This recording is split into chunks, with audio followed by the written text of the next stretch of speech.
at www.spreaker.com. Create your own radio show and find thousands of exclusive radio channels. What is going on, everybody? WWE Monday Night Raw review, rundown, whatever you want to call it. We have 2 viewers in the Justin TV Live. I'm doing a podcast.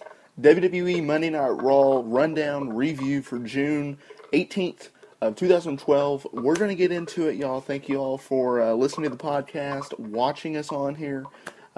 Get the chat, start sharing, Facebook, Twitter. We have a link on the website, nextgenerationwrestling.com. All Access Wrestling, All American Wrestling. Follow us on Facebook, like us on Twitter. I think it's the opposite, isn't it? Like us on Facebook, follow us on Twitter. Anyway, I never get that right. Let's get into it, y'all. Raw. And then, after this podcast, I'll do early previews for SmackDown. That'll be a little bit later. So please hang in there. Start chatting it up.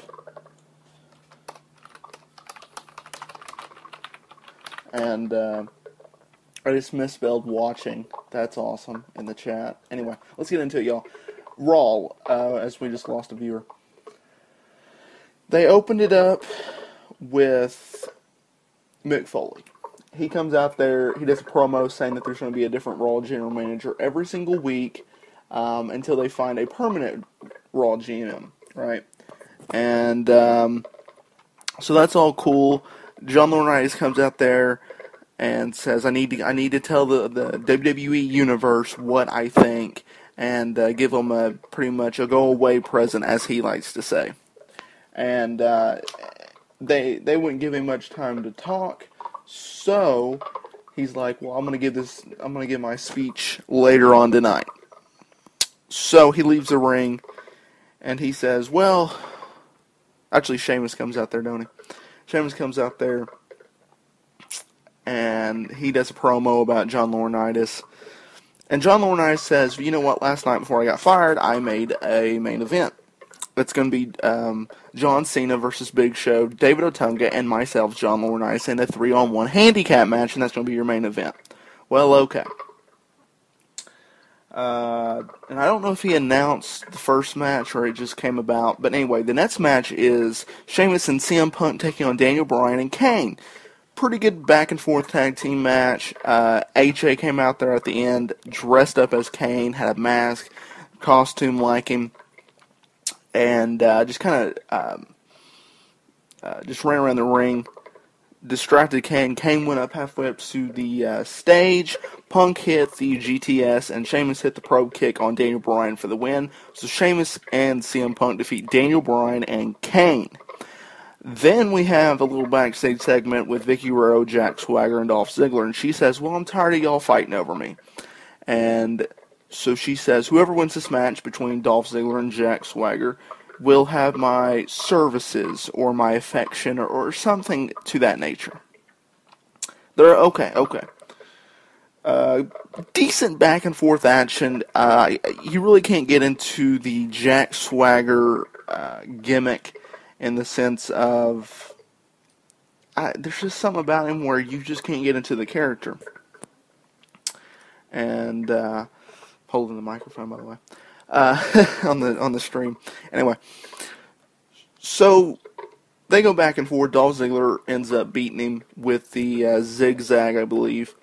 After the match, him and Vicky Guerrero make out, which was a little bit disturbing. But anyway, no big deal. I was kind of hoping that he would kind of get away from her a little bit, but it doesn't seem like that. Hopefully he is on Raw and SmackDown because I think he's a great talent. That's what they usually do with him. That's what they've been doing with him. And hopefully he gets a push. They gave him a little bit of push because Alberto Del Rio was out of action with a concussion. And then they gave him another little push with him going over Jack Swagger. And if you remember a couple of weeks there where he wasn't beating anybody, he was just getting jobbed out. Alberto Del Rio comes out there with defeats Santino Marella in like a minute and 30-second match, which I noted this on the live play-by-play that we did on the website, that why would you have Alberto Del Rio? I get he had a concussion, but if he really had that bad of concussion, why can't he come out there the next night and wrestle, but he can't wrestle on a Sunday?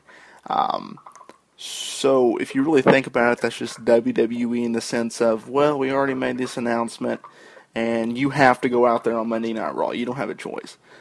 Kind of like NFL players do back in the day, but they don't do it anymore now. So anyway, he defeated him, and then, another thing, the reason I think that they did this is because you have Ricardo Rodriguez and Santino Marella kind of feuding in the sense of they had a tuxedo match. Ricardo got embarrassed on a pay-per-view, so he wanted to get a couple shots in. They took up some airtime, and that was about it. I don't know if this match was before or after the Triple H Paul Heyman segment, but we're going to get into that. Paul Heyman comes out there to Brock Lesnar because Triple H did a promo the previous night on No Way Out saying, I'm tired of the lawyers, I'm tired of this, I'm tired of that. I want to fight. Brock Lesnar is not a wrestler, he's a fighter. And so SummerSlam, Triple H, Brock Lesnar, I'll be waiting. Well, they hyped it up all day long with their mobile services, which is free, which y'all should get because it is kind of cool. They break out that before we put up an article.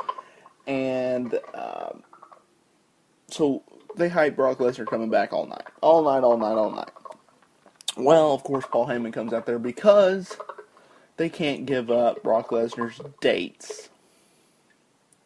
So, yeah, Paul Heyman come out there. He cuts a pretty good promo in the sense of Brock Lesnar doesn't have to do this. Brock Lesnar doesn't have to do that.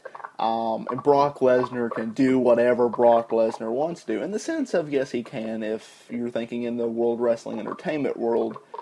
But anyway, so he says, no, you're not going to get this. No, we're not going to drop the lawsuit. No, we're not going to fight you at SummerSlam. And he proceeds to leave the ring. Of course, Triple H, the game, he comes out there and says, I'm going to make you tell Brock Lesnar to fight me.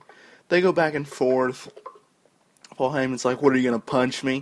Please punch me. Right here, just punch me. I want another lawsuit. Well, Triple H doesn't do that. Then he brings up the Stephanie point. Stephanie McMahon, Levinsky, if you really want to get into it. And you got to give it up to Paulie. He sold that thing pretty good. And Triple H knocked him out. And he says some fancy line like, I'll be waiting, or something to that nature. And they leave. But you got to give it up to Paulie. That was a great sell on... I mean, he just dropped, which was pretty cool. Then you have... I think that was before the Alberto Del Rio match. I'm just looking at the match cards on Next Generation Wrestling site of Weebly.com /WWE Monday Night Raw results. A little cheap plug there. Then you have the god-awful... Pretty much, I cannot wait, and I put this in the play-by-play, I cannot wait until the Raw full rating comes out, because this segment was awful. You had two chicks that hasn't been popular since 1984, come out there, and she's plugging music and stuff like that, and jumping around like she's 20 when she's like 60. And you know, thank God she's in that kind of shape. But nothing for WWE Monday Night Raw. And we put up an article today, and the point of this segment was, of course, for Roddy Piper to come out. Well, before Roddy Piper came out, Heath Slater came out there, and he was trying to sing because he's the one-man rock band. And then Roddy Piper came out there, and they had like a record that Cyndi Lauper, something like that, smashed over Heath Slater's head, which was a pretty good spot. He was bleeding pretty good, and that was pretty cool. That was all that. And basically when we put up the article, which I was saying was, the reason they did this was they want to hype up, and they want to have a legend for every week to come out on Monday Night Raw, wrestle, promo, segment, something to hype up the 1000th Raw, because they're bringing all these legends in for the 1000th Raw. And if you expect good storylines on that night, I don't see that. I see that more of Attitude Era, Legends, coming back and doing a segment, doing a spot, possibly wrestling, something like that. So anyway, but it should be pretty special. Now this match I called, and the main event I called, just right off the spot. We did a live audio on Spreaker.com, and I did pretty good on commentary, I gotta admit. I've been thinking about doing this for NXT, Superstar, or SmackDown, but whenever I feel like it, I thought I did pretty decent on the fact of matches calling. The whole trying to kill time, I wasn't very good at that. I didn't have music ready. I didn't have anything ready. I did 3 or 4 commercial breaks. I mean, it was pretty good. The John Laurinaitis promo that I had to cover, that was a little bit tricky, but enough of me. Back to the rundown. Primo and Epico facing primetime players. This was actually a pretty good match. I mean, these guys put on a hell of a show at No Way Out in the Fatal 4-Way #1 contender, but I would like them to see them kind of follow up on it. I don't know if they're waiting on a pay-per-view. I don't know if they're waiting for Raw, but they had a #1 contenders match, and the next night, there's nothing. I highly doubt I'm doing it on SmackDown. I wouldn't mind it, but I'd rather it be on Raw or a pay-per-view.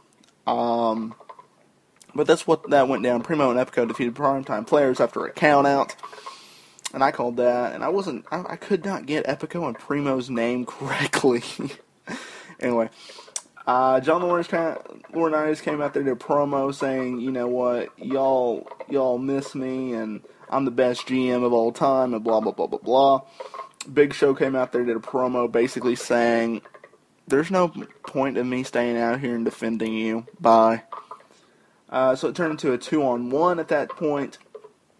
David Otunga was getting his butt whooped pretty good. He tagged out to John Laurinaitis as he got the upper hand. David Otunga left him. He's like, oh, I don't want any of this. And then John Cena did 3 AAs to John Laurinaitis to end the show. And that was pretty much Raw. So, anyway, No Way Out was pretty good. I didn't do a review show just because I was having technical issues. But anyway, that's what happened in Monday Night Raw. Pepsi right here. Alright, well, I'm going to end this podcast.